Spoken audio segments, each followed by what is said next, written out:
स्वागत है आपका आज के एपिसोड में। चलिए शुरुआत करते हैं पहले प्रश्न के साथ। आमतौर पर बौद्ध धर्म से संबंधित अभय मुद्रा के संदर्भ में निम्नलिखित कथनों पर विचार कीजिए। 1. यह निर्भयता के भाव को दर्शाता है। 2. यह ईसाई धर्म और जैन धर्म की प्रतिमा शास्त्र में भी पाया जाता है। उपर्युक्त में से कौन सा या कौन से कथन सही है या सही है? A केवल 1, B केवल 2, C 1 और 2 दोनों, D ना तो 1 और न ही 2। इस प्रश्न का सही उत्तर है विकल्प C 1 और 2 दोनों। अगला प्रश्न है, स्टील स्लैग के संबंध में निम्नलिखित कथनों पर विचार कीजिए। 1. इसमें धातु ऑक्साइड प्रचुर मात्रा में होते हैं जिन्हें मूल्यवान अंतिम उत्पादों में बदला जा सकता है। 2. इसकी बड़ी भार वहन क्षमता के कारण इसका उपयोग सड़क आधार सामग्री में बजरी की तरह ही किया जाता है। उपर्युक्त में से कौन सा या कौन से कथन सही है या सही है? A केवल 1, B केवल 2, C 1 और 2 दोनों, D ना तो 1 और न ही 2। इस प्रश्न का सही उत्तर है विकल्प C 1 और 2 दोनों। अगला प्रश्न है, अराकू कॉफी के संबंध में निम्नलिखित कथनों पर विचार कीजिए। 1. इसे आंध्र प्रदेश के अल्लूरी सीताराम राजू जिले में अराकू घाटी में उगाया जाता है। 2. इसे Coorg arabica, Wayanad robusta, Chikmagalur arabica और बाबा बुदनगिरिस अरेबिका सहित भौगोलिक संकेत यानी GI टैग प्राप्त हुआ। उपर्युक्त में से कौन सा या कौन से कथन सही है या सही है? A केवल 1, B केवल 2, C 1 और 2 दोनों, D ना तो 1 और न ही 2। इस प्रश्न का सही उत्तर है विकल्प C 1 और 2 दोनों। अगला प्रश्न है, प्रोजेक्ट नेक्सस के संदर्भ में निम्नलिखित कथनों पर विचार कीजिए। 1. इसकी परिकल्पना भारतीय रिजर्व बैंक यानी RBI के इनोवेशन हब द्वारा की गई है। 2. इसका उद्देश्य वैश्विक स्तर पर विभिन्न घरेलू तत्काल भुगतान प्रणालियों यानी IPS को जोड़कर सीमा पार से भुगतान वृद्धि करना है। उपर्युक्त में से कौन सा या कौन से कथन सही है या सही है? A केवल 1, B केवल 2, C 1 और 2 दोनों, D ना तो 1 और न ही 2। इस प्रश्न का सही उत्तर है विकल्प B केवल 2। आपको बता दें कि प्रोजेक्ट नेक्सस की अवधारणा अंतर्राष्ट्रीय निपटान बैंक यानी BIS के इनोवेशन हब द्वारा की गई है, अतः कथन 1 सही नहीं है। अगला प्रश्न है, सीरो के संदर्भ में निम्नलिखित कथनों पर विचार कीजिए। 1.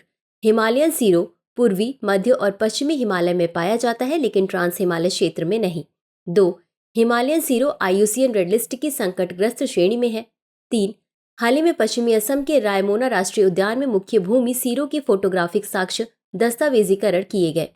उपर्युक्त में से कितने कथन सही है या सही है? A केवल 1 और 2, B केवल 2, C केवल 1 और 3, D 1, 2 और 3।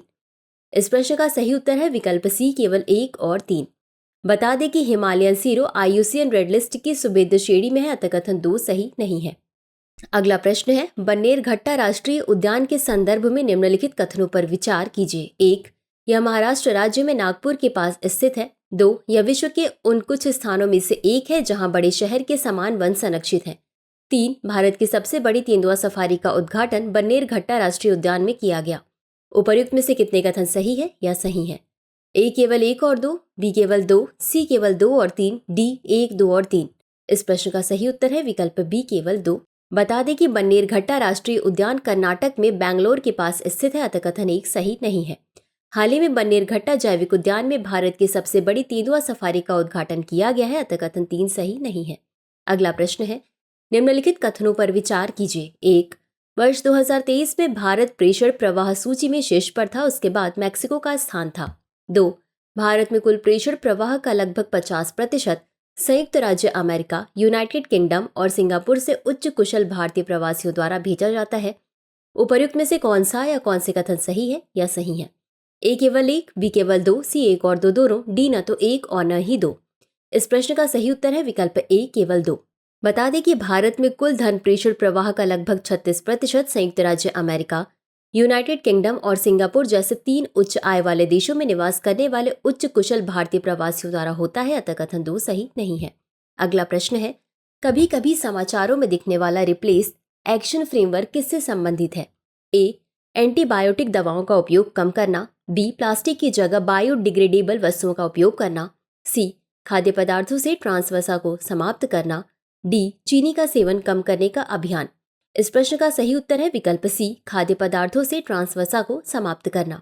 अगला प्रश्न है, निम्नलिखित पर विचार कीजिए। 1. आनंद मठ, 2. दुर्गेश नंदिनी, 3. गीता बितड़, 4. देवी चौधरानी। उपर्युक्त में से कौन सी रचना बंकिम चंद्र चट्टोपाध्याय से जुड़ी है? A केवल 1 और 2, बी केवल 1, 2 और 4, सी केवल 1, 2 और 3, डी 1, 2, 3 और 4। इस प्रश्न का सही उत्तर है विकल्प बी केवल 1, 2 और 4।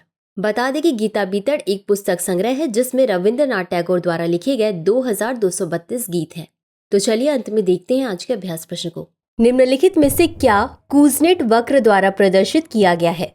ए मुद्रास्फीति और बेरोजगारी के बीच संबंध, बी पर्यावरणीय क्षरण और आर्थिक विकास के बीच संबंध, सी सार्वजनिक खर्च और जीडीपी वृद्धि के बीच संबंध, डी आय असमानता और आर्थिक विकास के बीच संबंध।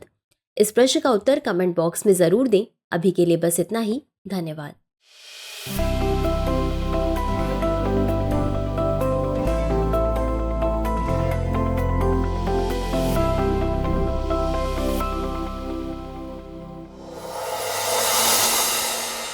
डियर व्यूअर्स, अपने एग्जाम की तैयारी को और बेहतर करने के लिए हमारे चैनल को लाइक, शेयर और सब्सक्राइब करना न भूलें।